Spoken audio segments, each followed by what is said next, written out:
La Rance, un fleuve au paysage magnifique classé Natura 2000 qui mène notamment sur la ville de Dinan. Mais selon l'association Rance Environnement, la navigation y est de plus en plus compliquée. Les échouages se multiplient en ce début de saison. L'envasement prend de l'ampleur, un problème constaté par ce navigateur. Derrière moi, c'est le balisage initial, la perche verte. Mais comme la vase de la Rance a avancé progressivement, maintenant le banc de vase se trouve au niveau de la bouée conique.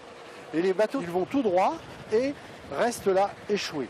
Un envasement qui rend difficile l'accès à plusieurs ports comme celui de Dinan, avec des répercussions économiques pour la ville.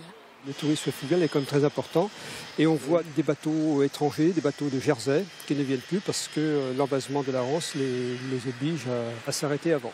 L'association Rance Environnement alerte sur l'envasement depuis plus de 20 ans. Pour elle, le problème est causé par l'usine marémotrice qui produit de l'électricité et plus précisément par le concessionnaire EDF qui n'assure pas correctement l'entretien de la Rance.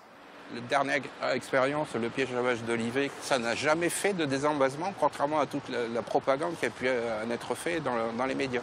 Pourtant, selon l'association, EDF assure l'entretien sur les autres barrages en France.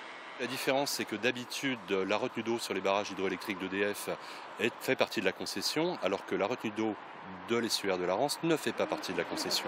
Toutes les parties attendent désormais les conclusions d'un rapport ministériel qui établirait notamment les responsabilités de chacun. Le sénateur Michel Vaspart vient de relancer le nouveau ministre Nicolas Hulot à ce sujet.